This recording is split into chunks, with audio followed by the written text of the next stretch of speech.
ಭಾಗ 5 ರಘುವಿನ ರಹಸ್ಯ ಒಪ್ಪಂದ ಮತ್ತು ಸುಜಾತಾಳ ಹೊಸ ಮಿಷನ್.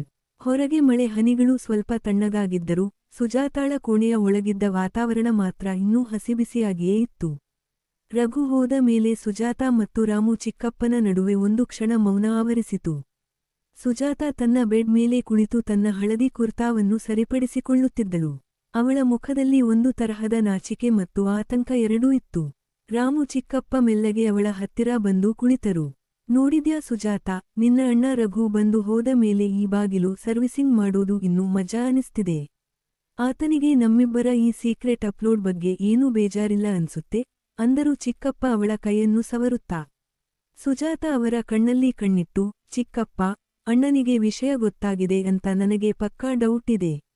ಆದ್ರೆ ಆತ ಬ್ಲ್ಯಾಕ್ಮೇಲ್ ಮಾಡೋ ಮನುಷ್ಯ ಅಲ್ಲ. ಅವನಿಗೆ ಏನಿದ್ರೂ ತನಗೂ ಸ್ವಲ್ಪ ಅಪ್ಡೇಟ್ ಸಿಗಬೇಕು ಅನ್ನೋ ಆಸೆ ಇರಬಹುದು ಅಂದಳು ಕಳ್ಳನಗುವಿನೊಂದಿಗೆ. ರಾಮು ಚಿಕ್ಕಪ್ಪ ಅವಳನ್ನು ಹತ್ತಿರಕ್ಕೆ ಎಳೆದುಕೊಂಡು ಅವಳ ಕೆನ್ನೆಯನ್ನು ಕಚ್ಚಿ, ಹಾಗಾದ್ರೆ ಇವತ್ತು ರಘು ಬರೋಕೆ ಮುಂಚೆ ಈ ಇಂಜಿನ್ ಪೂರ್ತಿ ಲೂಬ್ರಿಕೆಂಟ್ ಆಗಿರಲಿ. ಆಮೇಲೆ ಬೇಕಾದ್ರೆ ಅವನನ್ನು ಈ ಸೀಕ್ರೆಟ್ ಮಿಷನ್ಗೆ ಸೇರಿಸಿಕೊಳ್ಳೋಣ ಅಂದರು ನಾಟಿ ಸ್ಟೈಲ್ನಲ್ಲಿ.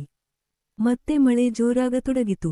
ಸುಜಾತಾಳ ಮೈಮಾಟದ ಮೇಲೆ ರಾಮು ಚಿಕ್ಕಪ್ಪನ ಕೈಚಳಕ ಈಗ ಎರಡನೇ ಗೇರ್ ಹಾಕಿತು. ಸುಜಾತಾ, ನಿನ್ನ ಈ ಬಿಗಿಯಾದ ಸಿಸ್ಟಮ್ಗೆ ನನ್ನ ಈ ಗಟ್ಟಿ ಸಲಾಕೆ ಪಕ್ಕಾ ಫಿಟ್ ಆಗ್ತಿದೆ ಅಲ್ವಾ? ಇವತ್ತು ಈ ಸರ್ವರ್ ಹ್ಯಾಂಗ್ ಆಗೋ ತನಕ ನಾನು ಬಿಡಲ್ಲ ಅಂದರು ಚಿಕ್ಕಪ್ಪ. ಸುಜಾತಾ ಕಣ್ಣು ಮುಚ್ಚಿಯ ಸುಖವನ್ನು ಅನುಭವಿಸುತ್ತಾ, ಚಿಕ್ಕಪ್ಪ, ಪೇಟೆಯ ಮಿಷನ್ಗಳಿಗಿಂತ ನಿಮ್ಮ ಈ ಹಳ್ಳಿ ಇಂಜಿನ್ ಪವರ್ ತುಂಬಾ ಜಾಸ್ತಿ ಇದೆ. ಇವತ್ತು ನಾನೇ ಈ ಪೂರ್ತಿ ಲೋಡ್ ತಗೊಳ್ತೀನಿ ಅಂದಳು ಪಕ್ಕಾ ರೊಮ್ಯಾಂಟಿಕ್ ಆಗಿ.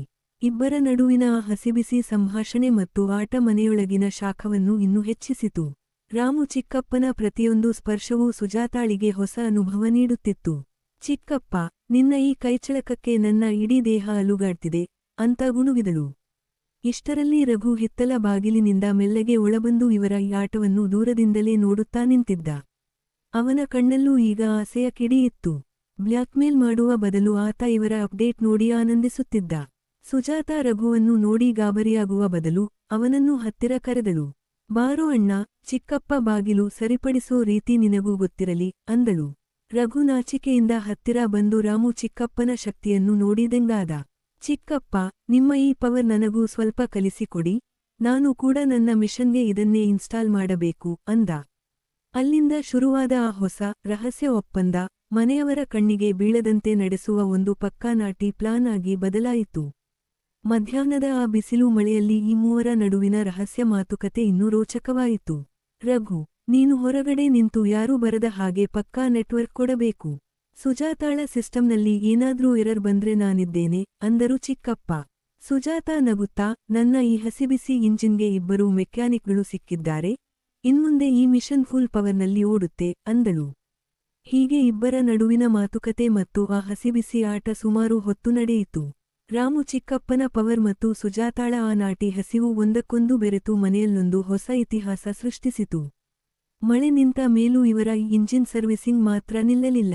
ಈ ಸೀಕ್ರೆಟ್ ಮಿಷನ್ ಈಗ ಇಡೀ ಮನೆಯ ಮರ್ಯಾದೆಯ ಆಟವಾಗಿ ಬದಲಾಗಿದೆ.